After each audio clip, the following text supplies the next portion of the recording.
All right, let's talk about saving money. But I want you to forget everything you think you know. Seriously.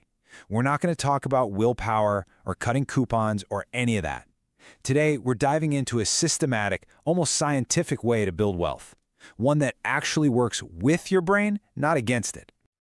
You know, for so many of us, saving feels like this impossible puzzle. We know we're supposed to do it. We even try to do it. But somehow, at the end of the month, the pieces just don't fit, and we're left scratching our heads wondering, what went wrong here? And that really gets to the heart of it, doesn't it? Why is this so dang hard? Is it just that we don't have enough willpower? Or maybe we're just not earning enough money? Well, what if I told you the research says it's probably none of those things? The real reason might actually surprise you. And that brings us to the absolute core idea of this whole approach. It turns out that saving money effectively has way less to do with the size of your paycheck and everything to do with your habits and the systems you put in place. Just let that sink in for a second. It's not your income, it's your system. That's a huge reframe, right?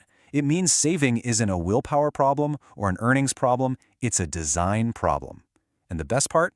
You're the architect. You can absolutely design a better system. So what is this system exactly? Well, we're calling it the scientific method of saving. Basically, it's a structured approach that uses proven behavior-driven strategies to make saving easier and way more effective, without you having to rely on pure brute force willpower. Okay, so how do we actually build this thing? Well, it all rests on three simple but incredibly powerful pillars. Think of these as the rock-solid foundation for your new financial house. Pillar number one, and honestly, this is the most crucial one. You've got to automate your savings. This is the single biggest game changer you can make to boost how much you save, and it works because it takes you and all your day-to-day temptations completely out of the equation. So here's the simple genius behind it. You set up automatic transfers from your checking to your savings account for the day right after you get paid. This hardwires the whole pay-yourself-first idea into your life. The money is gone, in a good way, before you even see it, before you have a chance to miss it or, spend it. And the data on this is crystal clear. This one move dramatically increases how much people save, and they barely even feel it.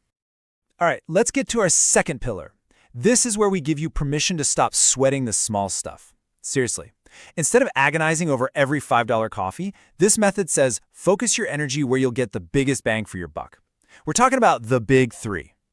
And this chart shows you exactly why that's so important. I mean, look at it.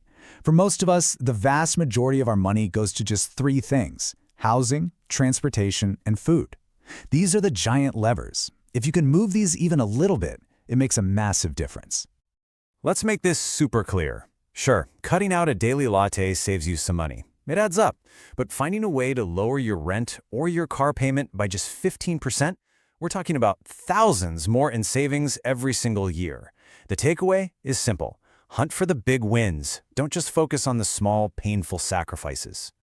Our third pillar is where things get really interesting, because this is where we start using a little psychology.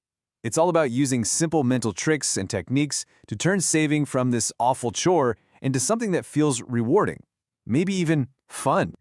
And here are three easy ones to try out. A no-spend challenge, like for a whole weekend, can be a great reset for your spending habits. Or you can try gamification. This could be as simple as making a little progress bar for your vacation fund and celebrating when you hit milestones. And mental framing. This one's so powerful. Just naming your savings accounts, things like Dream Home Fund or Freedom Fund, creates an emotional link that makes you way less likely to touch that money. Okay, so we've got our three pillars for building wealth. That's our offense. But before we start playing offense, we got to talk about defense. Every great team has a killer defense, and your finances are no different. You have to build that solid foundation first. Because it really doesn't matter how great your savings system is if your foundation is cracked. And in the world of finance, those cracks are things like high-interest debt and not having any emergency savings. Let's be really clear about this. High-interest debt is the absolute #1 enemy of your savings. It's like you're trying to fill a bucket that has a giant hole in the bottom. You just can't make progress. As the source material for this explainer puts it, interest payments erode savings faster than most expenses. Just think about that for a second. The interest you pay on credit cards is actively working against you, draining your wealth faster than almost anything else you spend money on. That's why tackling that high-interest debt has to be a top priority. Now, the other part of your defense is the emergency fund. This is not an investment, okay? It's a shield. Your goal is to get 3 to 6 months of living expenses stashed away. Why? Because when a crisis hits, and eventually it will, this is what keeps you from having to rack up debt or raid your long-term savings just to survive. So we have our 3 pillars, and we have our defensive foundation. It all sounds pretty good, right? But why can we be so confident this system actually works in the real world?